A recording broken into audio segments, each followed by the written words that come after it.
Hey guys, welcome back to Turntable Guy. On the bench today we have a Sansui SR-525. It's a very heavy direct drive turntable. The complaint on this one is that it is dying. He says that the motor seems to have absolutely no power or torque anymore, and that the strobe light over here was kind of very weak or flickering. That sounds to me like it could be a power supply issue. So this is going to be a little bit different. He did also mention that we could service it as well, as long as we get it repaired first. The first thing that concerns me is this.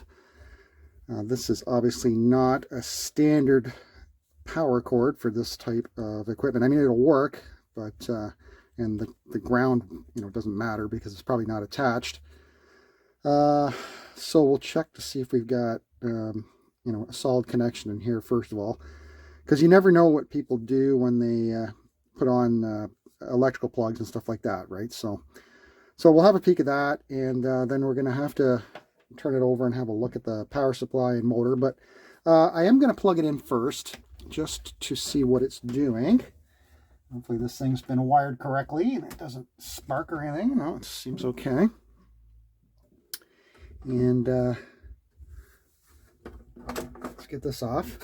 Now I'm not 100% sure, but just based on the way this, those are loose, the way these hinges are made, I have a feeling this is a CEC manufactured turntable. Okay, so there's a speed selector switch and an off switch. On the left side we have 33 and 45 speed pots.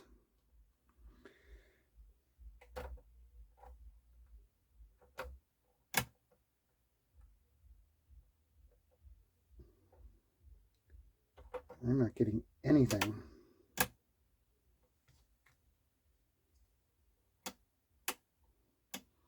I'm pretty sure that, oh yes, I know you guys can't see that, but the strobe light is going flash flash and then turning off, and there's nothing. The arm has nothing to do with the function of the turntable.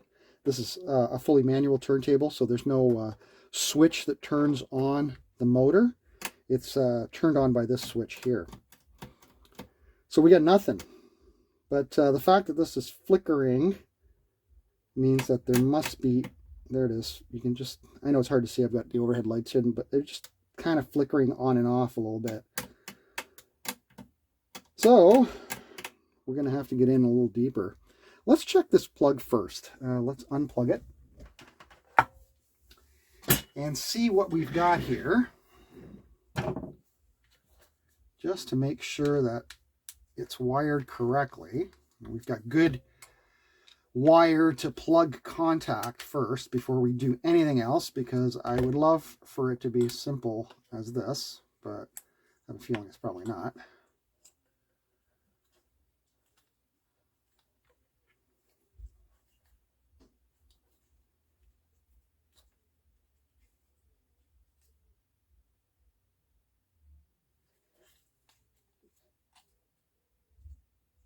This is kind of flimsy. Oh, there it goes.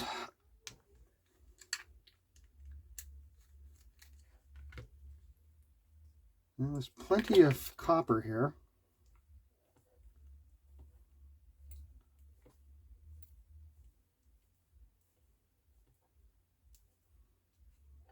So I don't think it has anything to do with this plug.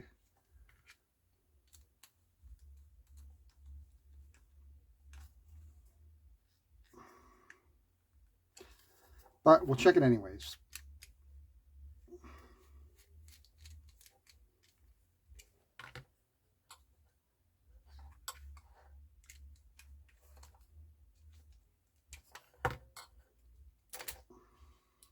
Have a look at this. Do you see this? Do you see how that's squashed down there? That means that the screw was squashing down on the connector and not the copper. Is this going to be the stupidest video I've ever made?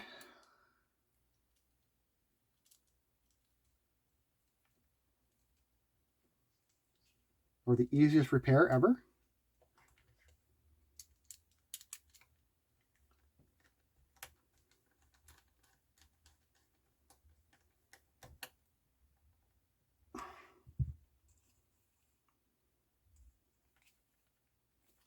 Okay, let's see what happens here. I'm just going to plug it in like this, which is not very safe, but I just want to see if that did it. No, that did not do it. We still have nothing. Okay, just got to be really careful not to touch the connectors because they are exposed. Okay, so not that looks like. I still don't like this at all, but what I'll do is I'll put this back on so I don't get a shock. And we'll turn it over and we'll have a look at the power supply and see what's going on here. Just let me pause it now. We'll be right back. Hey, welcome back. So this is kind of similar to Marantz units that I've worked on. All the controls are on the one side here. Here's our on-off switch here. We've got 2 speed pots here and 1, 2, 3 caps.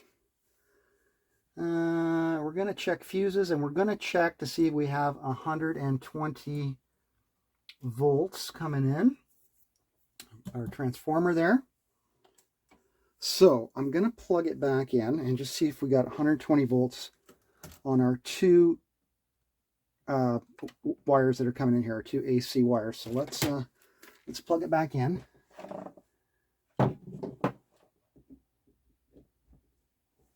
Okay. Just set our multimeter up for AC. If you are working on a turntable with live AC, please be very careful because it will knock you on your butt.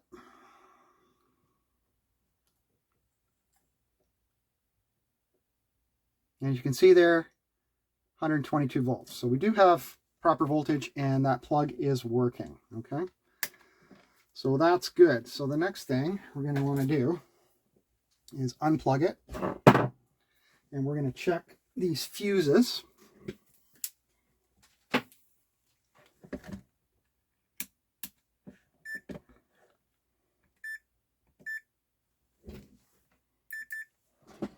So we're just going to check to see if we got continuity here on these fuses.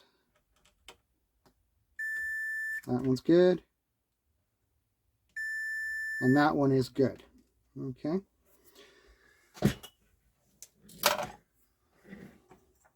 All right, next I'm going to want to check. I think we're going to get this board out if it's not too difficult here. Looks like it might be a bit of a job. There's a plate there. There's 3 caps in here I do want to test. And there's probably a slew of caps under here as well. Let's just let's have a quick look under this motor here, under this motor cap. Pretty sure that CEC put their, what the hell kind of screw is that? Looks like a strip screw. Somebody's been in here before.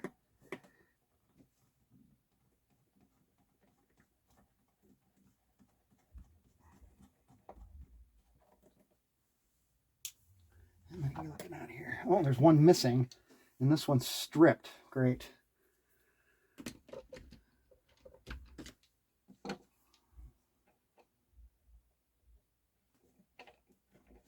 Oh, lucky, got it out. And there it is. These are extremely tiny. Let's see here. Oh yeah. Got got to be some caps. Oh yeah, there are caps under here. Let's have a look. That's better. What do we got here? Two screws.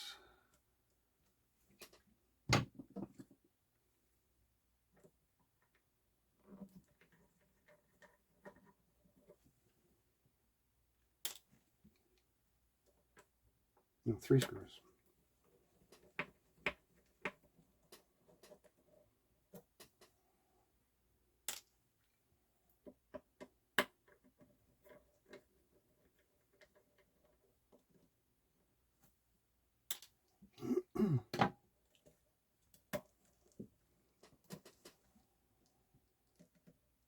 Okay, there's a few caps under here. 1, 2, 3, 4, 5, 6, 7 caps. 8 caps.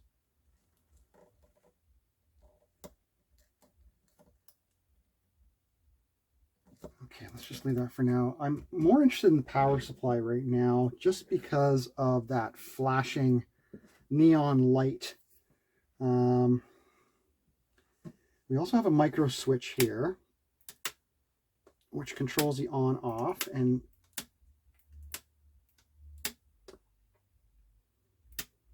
I'd like to get this off and maybe get some contact cleaner in there and just spray these pots down first before we dig in any deeper. I'm not going to touch that motor yet. Because I have a feeling it's not the motor. I have a feeling it's the power supply. I just have a feeling maybe these caps are gone. All right, so I'm going to just have a peek at how to get this out, and I'll be right back. Okay, it was 3 screws, and I just kind of tilted the board out like that. That'll give me access. I just want to see what kind of value, if I can get a value on these caps here. Let's just see here. First one here is a 220 microfarad.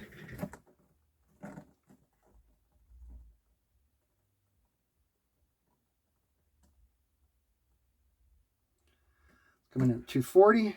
And then we got a big one here. That's a 330.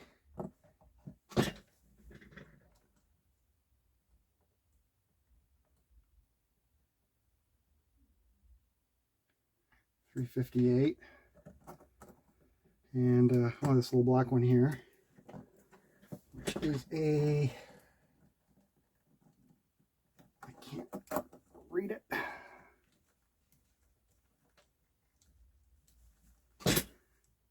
It's a 100.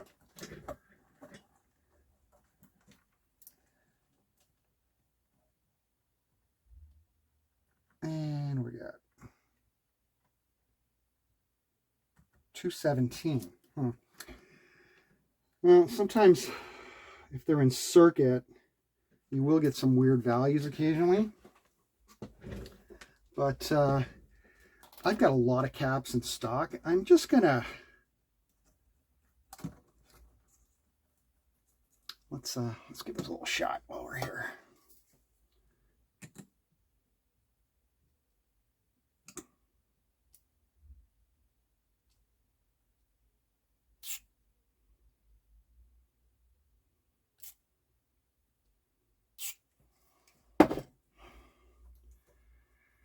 I know it's got nothing to do with these pitch controls, but just in case.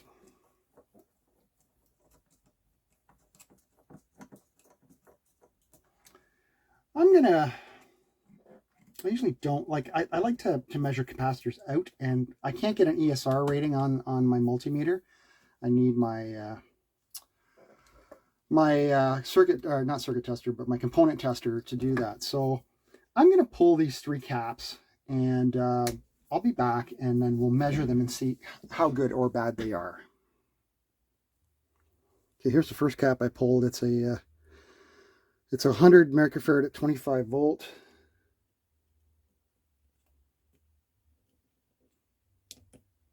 Give it a quick test here.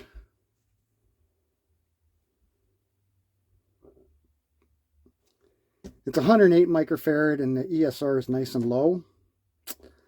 The voltage loss is a little high at 3.2. I'm going to change these anyway, just for the hell of it. Caps are cheap. So let me carry on. I'm going to do the two other ones. I'll let you know if the ESR is high on any of them when I come back. Okay, I got the 3 caps put in. 1, 2, and 3. They're a lot smaller than the old ones. All 3 tested okay on my component tester. Yeah, they're old, but they measured fine. So I don't think that had anything to do with it, but let's have a peek anyway. Let's see here. I just want to kind of put this in a position where I can just kind of flip it over and test to see if it turns on or not, or if we got anything. Otherwise, I'm going to have to see if there's a service manual for it and actually start checking voltages.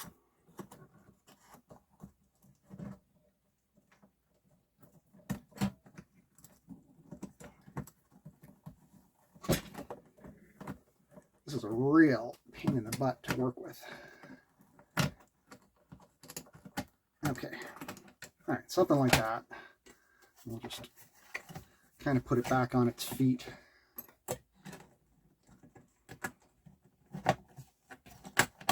All right. Just kind of loosey-goosey for now. Now that motor will not touch anything. Leave the cap off.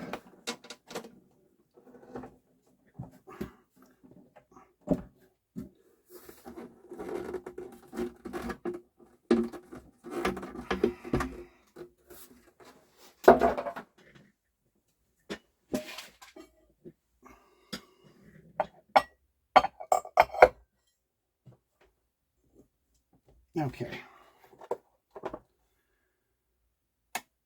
No.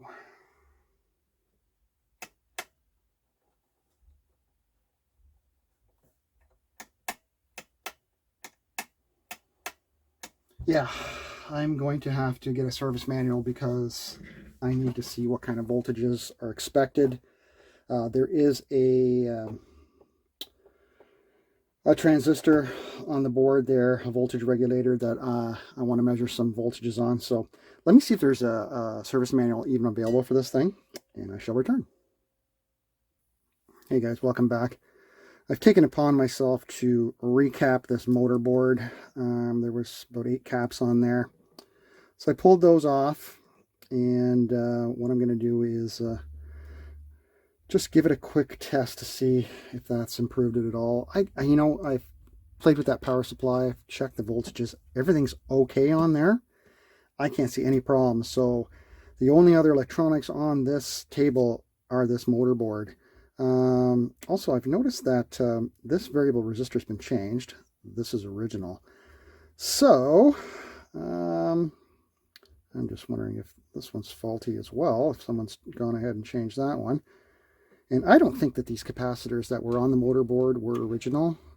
They're definitely aftermarket caps. But I've changed them out anyway. So let's just flip this over just like that. I don't want to put the cap back on. Maybe I'll just put one screw just in case it decides to go.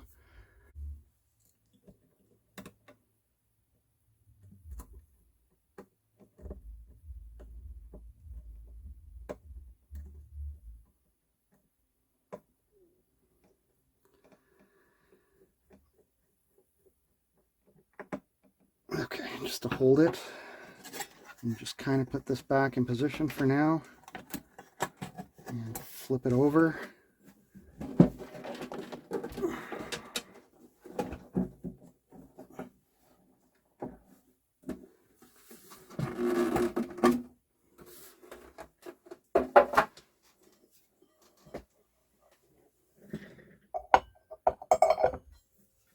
Okay, plug it back in.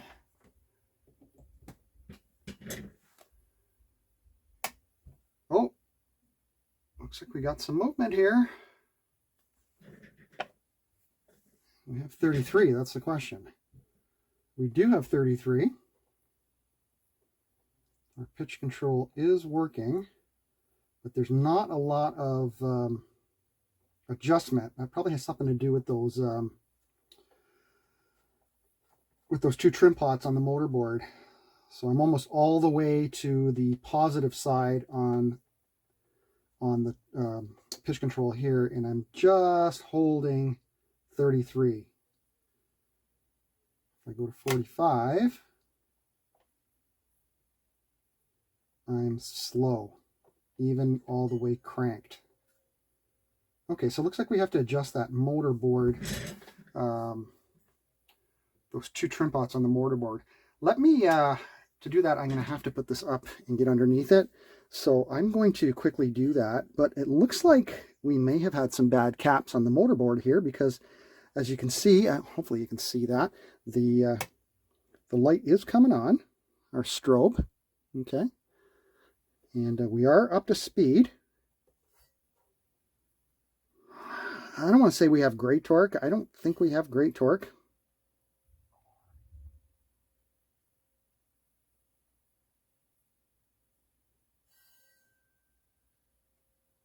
But at least we're spinning, right? That's a bit of improvement here than what it was. It was totally dead before. So, okay, so we got the table spinning, which is a good thing. So, replace capacitors. 1, 2, 3, 4, 5, 6, 7, 8 capacitors on the motor board. We've also replaced all the caps. Oh, they're over here on the power supply as well. So, anyway, I'm going to do a little more poking around here. See if there's any other components on there that look suspicious. And I shall return. Digging deeper on the Sansui here. Last night, after I called it quits for the evening, came back this morning, and lo and behold, was not spinning again.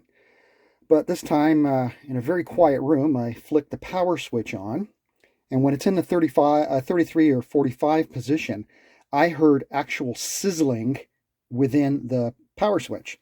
So here's our micro switch right here. Our micro switch, when the turntable is in the off position, the switch is depressed. So as you can see, we've got an open situation there. There's no current flowing through. When you move the switch to 33 or 45, okay, it opens up and it makes contact between our two white wires here. And then that sends power to this switch, which is the 33 or 45, and then off to the motor. So if you have a look at the multimeter here, this is the on position. You can clearly see what it's doing. And if I tap it, it's all over the place. So we've got a bad micro switch. So I've tried cleaning it. There hasn't been any difference. This one looks like can be opened. Now, lucky, I do have a spare. This one's a Matsushita. This one's an Omron, but they do the same function. I do have a spare if I can't get this one working. But I think what I'm going to do is I'm going to open it up and have a peek inside, if I can, without breaking those yellow tabs, and see if we can repair it. So I'll be right back. Okay, the switch has been taken apart. Here's the inside cover, and if you can see the burning there from arcing, okay, so there's definitely been some arcing. Now, when you push the button down, you can see how it there goes the button. I have to put that back in. Anyway, those two contacts in there, I don't know if you guys can see it or not. I can't get any closer, but you can see the black soot in there. So we've definitely got a switch that has been arcing. So what am I going to do? I'm going to have to take the switch apart. I'm going to clean those contact pads. I'll burnish them a little bit, just like a relay. We'll put it back together and we'll see how it works. Got the contacts out of the switch here, and sorry to say that pad is just too far gone. There's just almost no material left. It's just due to years and years of arcing. And I'm not sure exactly why it's arcing or if it's just a poor design. I mean, There's not a lot of voltage going through here. I believe it's only 18 volts. So not 100% sure why it did so much arcing, unless it was poorly manufactured, it sat wrong. Not 100% sure, but I made the decision I am going to replace this micro switch altogether because it's just going to fail again. So anyway, I'll put the new one in and we'll go from there. The new switch is installed, and I've installed some shrink tubing on one of the connections there. I used the factory shrink tubing on the other one. The lever which activates the button is perfect, so it's identical to the old switch. So I am going to button up the whole turntable, and then we'll flip it over for a final test. All right, so I've got it plugged in. Everything's back. I've set up the arm.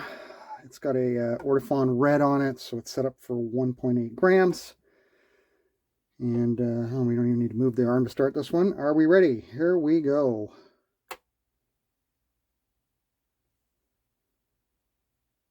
Perfect. As you can see, we no longer have that fluctuation, or if perhaps you weren't able to see this, but this light was flickering on and off, and as it flickered, you could hear the arcing going on in that switch. So it'd be like bzz, bzz, bzz, and then the light would flicker with it.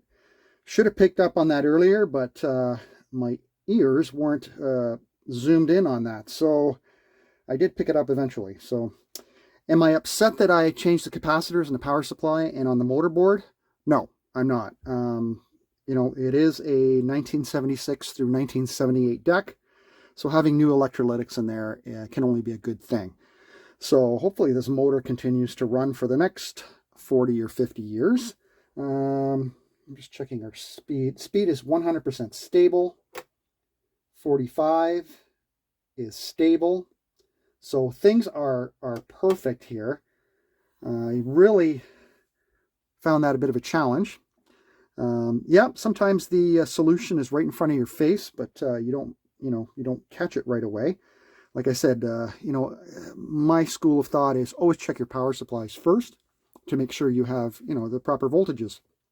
And we did. And, my other thought was just maybe this motor has gone to the end of its life and it's just lost, its power, its torque, right? So, but that wasn't the case. We had a faulty switch. And to be more exact, we had a faulty micro switch. And this was a kind of switch where cleaning it really wouldn't have saved it.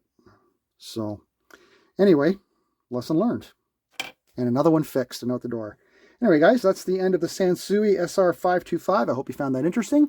We'll catch you in the next video. Bye-bye.